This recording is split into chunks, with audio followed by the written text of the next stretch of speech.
Someone commented on a recent video, no bokeh, no BS, nothing to hide behind, and now that I challenge myself to shoot only at f5.6 and above, I can only agree with that.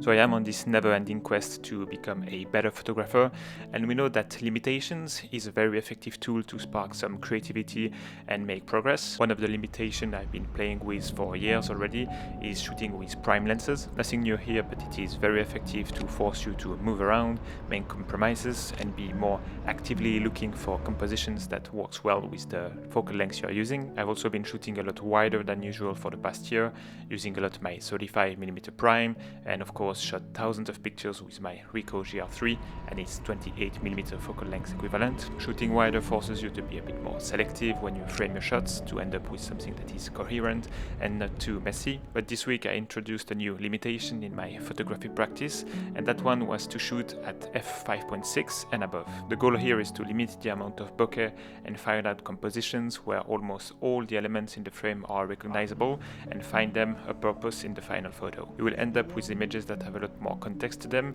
and have to find ways to get a good subject separation without relying too much on the bokeh. Color contrast, light, and frame within the frame, all these kind of things will be the tools to help you achieve that. Someone made an interesting point in a recent comment saying that no bokeh, no BS, nothing to hide behind, and now that I did the challenge of shooting at f5.6 and above, I can only agree with that.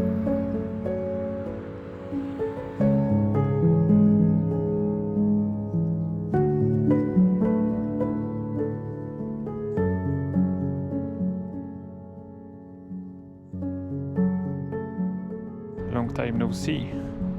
Today I'm shooting with the 85mm, and let's see if we can do something with this reflection here. Some foreground in the form of these flowers, maybe.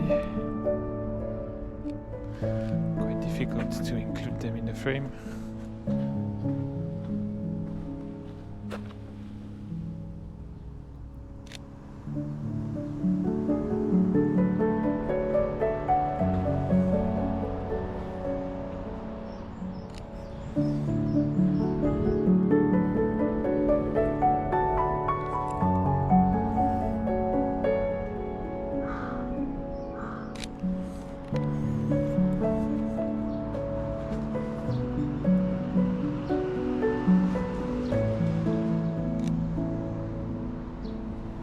Now I realized that I made this challenge a little bit more easy than anticipated, as I decided to use my 85mm prime, even at 5.6, depending on how far or how close they are from your camera sensor.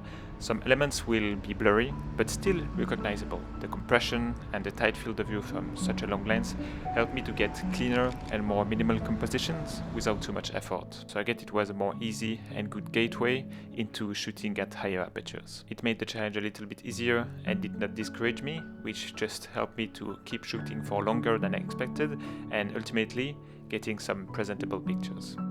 I try to get the top of this, the entrance of the temple.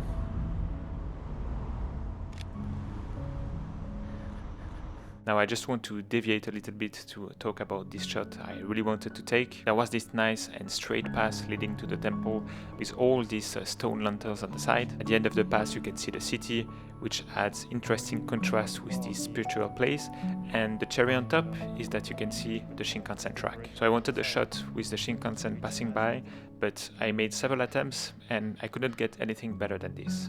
There is a car passing by below and it's not very clean. But this always reminds me how exciting the quest to a dream shot can be. It is just like I got the first version of a Pokemon, really simple, but now I want to get the same Pokemon with better natural talent and base characteristics.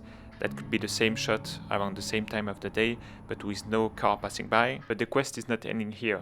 I could go for a Pokemon that has good natural talent, good characteristics, and on top of that, that is a shiny version. It could be this shot with no cars, and maybe earlier or later in the day to get nicer colors and light. Seeing that you can be rewarded by being disciplined and perseverant to get the exact same frame, but a different version of it is very exciting. So I will definitely come back at a better time of the day to have better looking light and hope to be lucky with the cars so I can get the shot I really want. And sorry if you have no clue about Pokemon and this whole analogy, but I hope you got the point.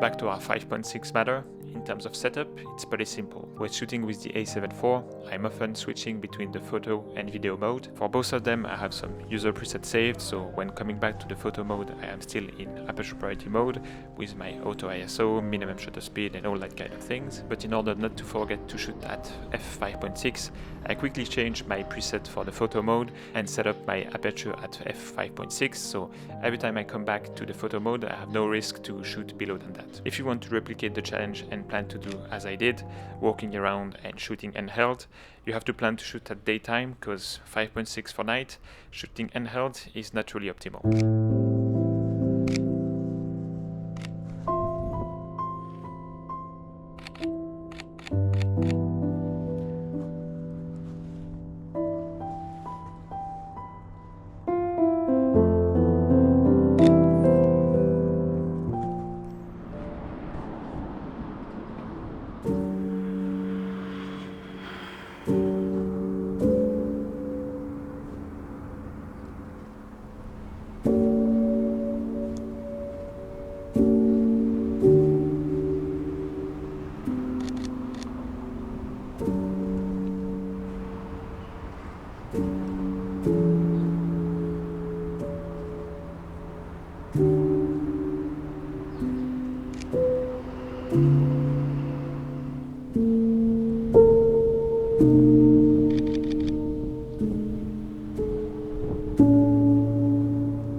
My time shooting at these higher apertures was really interesting and quite educational, I think. I can definitely see this practice as another tool to push ourselves creatively and being more thoughtful about our framing and unlock new ways to see the world around us, to see all the potential compositions, to end up with more beautiful and more unique images. I will do more of it going forward for sure, and I can only encourage you to try it for yourself.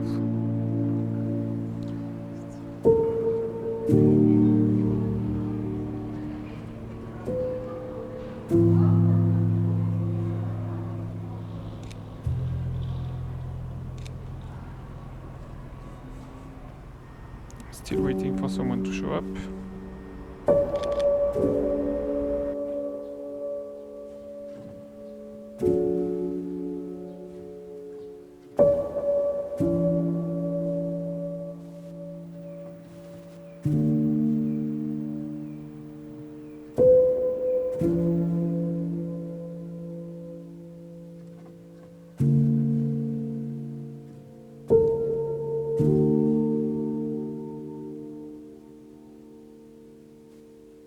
With that said, thanks a lot for watching, have a wonderful day, and let's catch up in the next one.